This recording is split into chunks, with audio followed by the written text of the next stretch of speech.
नमस्कार स्वागत करुच्ची आज क्लास को विषय वस्तु हूँ तुम परिमिति डिस्कसन करवा जो तुम पंचम अध्याय 10 ऑप्शन रही आज जो परिमिति आरंभ करवा तार प्रथम कॉन्सेप्ट आम वृत्त उपर डिस्कसन करवा ताल पिला माने मु कहले वृत्त वृत्त कथा आसला माने एई भलिया गोटे चित्र तुम मन रे आसबो आको कोन कहबा आमे वृत्त वृत्त तुम सप्तम अष्टम श्रेणी रु नवम श्रेणी मध्ये पढ़ी पढ़ी आसीछ जे वृत्त क्या कहवा ये जो चित्रटा तुम आगे मुझे देखली आपको कौन कह वृत्त कह वृत्तर किसी कनसेप्ट आम प्रथम जाना कौन कौन तार रही देख प्रथम रही कौन तार परिधि तार पिला माने तार परिधिटा कौ पार्ट ये जो आरंभ है जो सर्कुलरटा है सर्कुलर टाइप रही टोटाल तुम कौन वृत्तर परिधि बुझीगला ये तुम वृत्तर परिधि ये जो पॉइंट मुझे कहली सी तुम कौन ना केंद्र बिंदु एवं क्लियर हो ये है तुम वृत्त वृत्तर ये जो सर्कलटा टोटाली जोटा आम परिसीमा कही वृत्तर जोटा परिसीमा आ जो बार परिसीमा कले कौन गोटे आबद्ध चित्र पार्श्वर धर मुझे तुमको कहली गोटे रेक्टांगल ये मुझे कली आर परिसीमा कौटा एबाव एबाव एबाव एबाव आर समस्त से परिसीमा एक्जाक्टली वृत्त को कौन कहबा ना परिधि कहबा बुझी पाइल ये है तुम केंद्र बिंदु वृत्त उपरिष्ठ जेकोसी बिंदु को गोटे रेखाखंड तुम अंकन कर जेकोसी मोर ये गोटे अंकन कर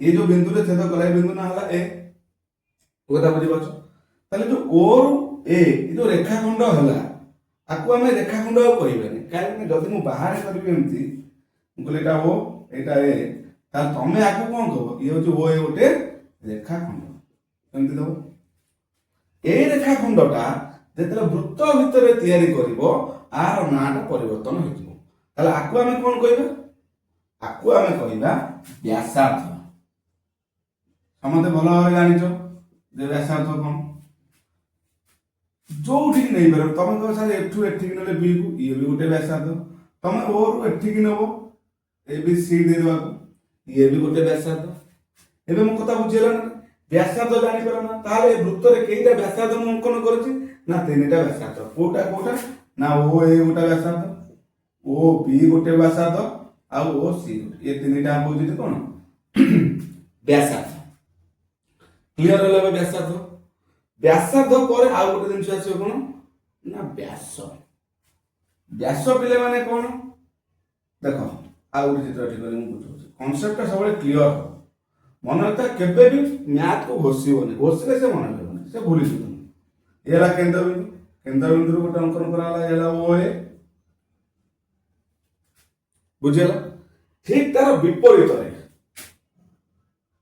आ गोटे रेखाखंड मु अंकन कली ओ बी ताले ये जो दुईटा रेखाखंड हो गला ओ ए ओ बी ये गोटे व्यासार्ध ये गोटे व्यासार्ध ये दुईटा व्यासार्ध जो गोटे सीधा गोटे सरल रेखा अंकन करेंगे एमती तुम कह ये गोटे व्यासार्ध हेनी ये एमती जाणी पुणी एमती आनब आपको तुम व्यासार्ध कहीपर ना व्यासार्ध सब सीधा रहा दरकार ये कौन दुईटा बिंदु पर दृष्टि ना ये बिंदु पर तुमको कह ये भी गोटे व्यासार्ध ना कह ये दुटा व्यासार्ध कह जो व्यास कह व्यासार्ध हम किंतु व्यासर संज्ञा हूँ से एक सरल रेखा गति कर गोटे बिंदु आउ गोटे बिंदु क्या गति कर केंद्र बिंदु गति कर मन ये भी केंद्र बिंदु गति कर गोटे सीधार गति कर सरल रेखार गति कर माने ये भी गोटे कह तुम ये भी गोटे व्यासार्ध हम कि नहीं मत कह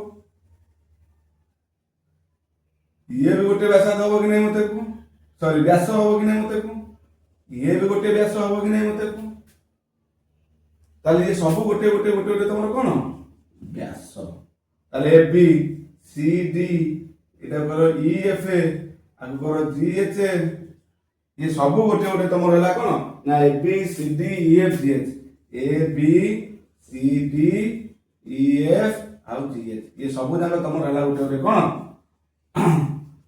व्यास ताले जो व्यास और व्यासार भितर तुम माइंड गोटे कथा आसो ये प्रथम कथा ये ए बी गोटे व्यास ठीक अच्छे ओ एटा ये जो व्यासर ओ एटा कौन हम ना गोटे व्यासार्ध ଇଏ ଗୋଟେ ବ୍ୟାସାର୍ଦ୍ଧ, ଇଏ ଗୋଟେ ବ୍ୟାସାର୍ଦ୍ଧ ବା ତାକୁ ତମେ କହୁଛ ରାଡିୟସ, ବ୍ୟାସକୁ କହନ୍ତି ଡାୟାମିଟର।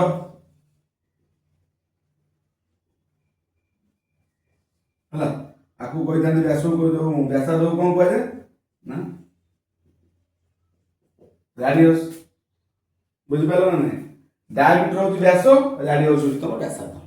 ଏବେ ଗୋଟେ ମନକୁ ତମର ପ୍ରଶ୍ନ ଆସିବ ଯେ ये जो व्यासार्ध, ये भी गोटे व्यासार्ध, ये दीटा व्यासार्ध मिसिले गोटे व्यास होनी। देखिल ओ ए व्यासार्ध प्लस ओ बी व्यासार्ध मिसिकी ए बी व्यास के करना।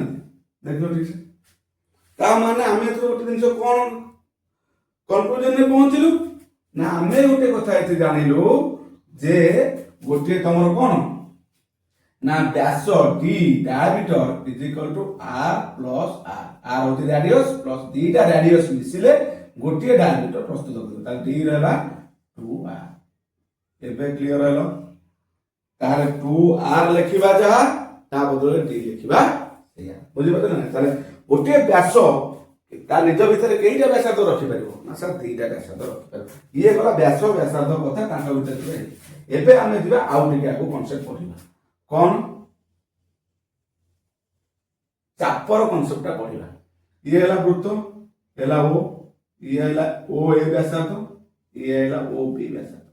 मु तुमको कहबी जे मते ए रु बी ए जो चापटा सृष्टि करा जाय नि कि ए रु बी जो चाप देखो वृत्त रे गोटे चाप तैयार हे माने आउटा ता अपोजिट रे आउटा चाप तैयार हो। जदि याको क्षुद्र चाप ताले ये बृहत चाप, दुईटा चाप सब तैयार हो। आ भितर गोटा कोन सृष्टि करबो? डिग्री परिमाप सृष्टि करबो, जोटा एंगल कोण सृष्टि करबो, तार विपरीत रे ये गोटा कोण सृष्टि हेतो।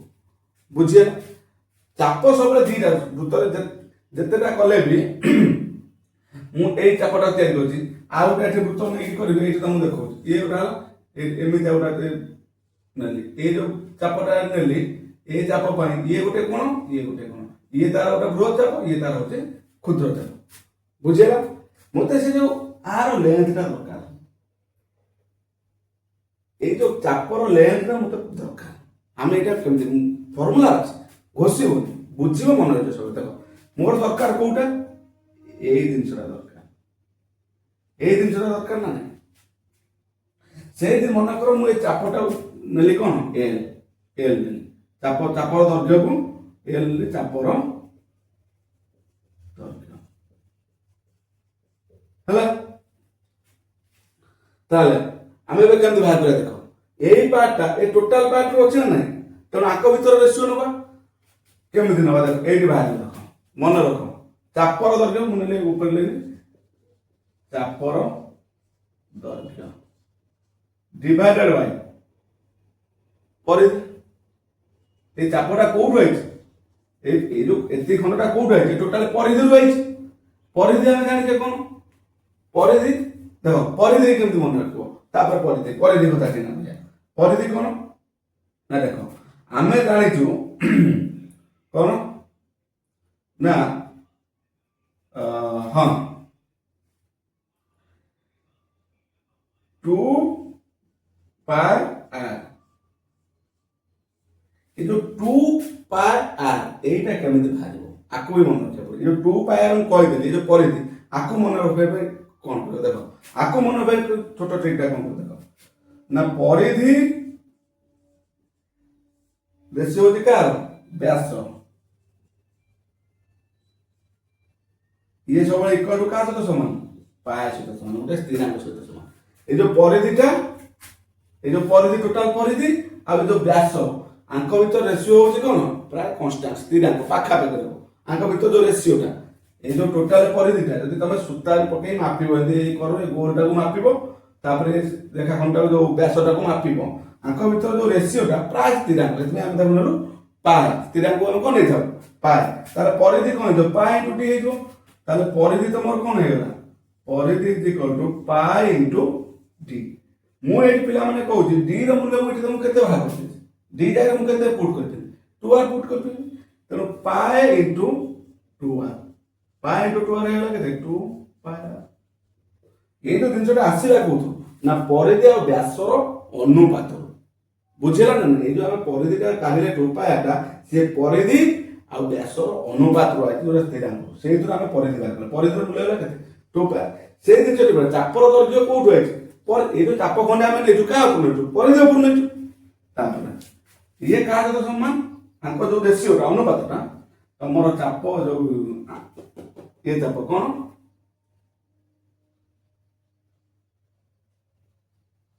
ଚାପର ଡିଗ୍ରୀ ପରିମାପ divided by ବୃତ୍ତର ଡିଗ୍ରୀ ପରିମାପ। ଡିଗ୍ରୀ ପରିମାପ ବୁଝିଲା କଥା? ତାহলে ଏ ଯୋଉ ଡିଗ୍ରୀ ପରିମାପ ଟୋଟାଲ ଡିଗ୍ରୀ ପରିମାପର ଅନୁପାତ ଯାହା ହବ, ଏ ଯୋଉ ପାର୍ଟଟା ଟୋଟାଲି ପରିଧିର ସେତିକି ହବ। ଏ ବୁଝିପାରିଲ? ଏ ଯୋଉ ପାର୍ଟଟା ଆମେ ନେଲେ ଟୋଟାଲି ପରିଧି ଉପରୁ ନେଲେ, এই যে কোণটা নেলে টোটালি বৃত্তর যেতে কোণ আছে তা ধরে যদি কোণটা নেলে তাহলে এই দুই জনকৰ অনুপাতটা হলা সমান। চাপৰ দৈর্ঘ্য আমি কোণ নেইছে l নেইছে, তাহলে l ডিভাইডেড বাই পরিধি কেতে হলা 2 pi r is equal to চাপৰ এইটা মনে করো আমি নেবা কেতে থিটা, আমি তো জানি না, তাহলে কনস্ট্যান্ট আমি নেবা কেতে থিটা ডিভাইডেড বাই বৃত্তর ডিগ্রি পরিমাপ। বৃত্তর ওটা বৃত্তর টোটালি কোণ কেতে 360 ডিগ্রি, বাস 360 ডিগ্রি। ক্লিয়ার? তাহলে l টা তোমার কেতে হইতো? l is equal to 2 pi r করে কোণ হইতো হরা হই গছি সেগুলো করে গুণ আই দিব, তাহলে theta divided by 360 into 2 pi r। Clear? তার মধ্যে চাপর দৈর্ঘ্য পাইବାକୁ হেলে এই এই যে কোণটা যে চাপটা যে কোণ সৃষ্টি করেছি সে যে কোণ থিটার ভ্যালু মু পাই গলে আর রেডিয়াস এই রেডিয়াসটা মতে যত থিলে মু আরাম সে চাপর দৈর্ঘ্য বাহার করি পারি। কারণ আদে দুইটা কনস্ট্যান্ট আছে, কি না থিটা কনস্ট্যান্ট আছে, কারণ যে থিটাটা ভ্যারিয়েবল আছে, কারণ আমি জানি থিটা কেবে 30 হই পারে, কেবে 60 হই পারে, কেবে 100 হই পারে, কারণ টোটালটা 360 হেলা না, তার ভিতর যে কোন যেটা হই পারে আমি তো জানিনু। তারপর রেডিয়াস আমু যত থিবা দরকার, কারণ পায়ের মূল্য তো তুমি জানিছো কোন পায়ের মূল্য কোন দুইটা পায়ের মূল্য আছে, কি তোমার বিভাগ কোন বা কোন আছে না 22 তো 7 কেতে ইউজ করুଛନ୍ତି, কেতে 3.141 ইউজ করুଛନ୍ତି, আর কেতে কেতে মধ্যে √10। এই তিনটা ভ্যালু তুমি মনে রাখিব কার পায়, এই তিনটা ভ্যালু যে কোন যেটা ভ্যালু পুট করিকি তুমি তার মোট কথা বুঝি পারো না। চাপর দৈর্ঘ্য তাহলে কোন হলা theta by 360 into 2 pi r। তাহলে তোমার প্রথম অনুশীলনীর সমস্ত কোশ্চেন আনসার এই ফর্মুলা উপরে বেস্ট হইকে হবো। মু কেবল এই ফার্স্ট ক্লাস নেলে এথিপাই যে কনসেপ্টটা বুঝো যে এই যে চাপর দৈর্ঘ্যটা আমি আইলো কোটু বৃত্ত ব্যাস ব্যাসার্ধ চাপ সে চাপর দৈর্ঘ্য থিটা जो चापर डिग्री परिमाप बृत्त डिग्री परिमाप ये सब जिन तुम बुझे बस तुम 2 पाई ये आउ भांगी देव कौन ना देख जदि आपको 360 को 2 रे काटी देल ये केते होगा 180 होला। तुम थीटा बाय 360 इनटू 2 पाई देखो, नले थीटा बाय 180 इनटू 2 पाई लिखिन भूल हे दिबो, शून्य मार्क पाइबो। थीटा बाय 180 इनटू पाई, कारण ए दुईटा 360 करले केते हो 180 हो। 180 ला पर l को तुम theta by 180 into pi r लिखो कि theta by 360 into 2 pi r, कारण काटी देला माने हो कि तुमको कैलकुलेशन करिया को सहज हे जीवो। बुझियला? ताले एथिरे तुम ए जो क्लास है तुम कांसेप्ट बुझी पाइलो जे आजिर मेन कांसेप्टटा कोन बुझी पाइलो, तापर हम आरंभ करिया तुमर को अनुसरणी पंचम का 5 अनुसरणी आरंभ करिया। एते कथा ए जिनसटा तो माइंड रे रहला घोसी ओने 2 पाई r थीटा बाय ना आसिला कोठू देखैली ए एंगलटा ए एंगल समानुपात जेति हबो ए एटा टोटली परिधिर असनुपात अनुपात सेति हबो। क्लियर? ताले नेक्स्ट वीडियो रु आरंभ करिबा अनुसरण। ओके, जय जगन्नाथ, रहिली।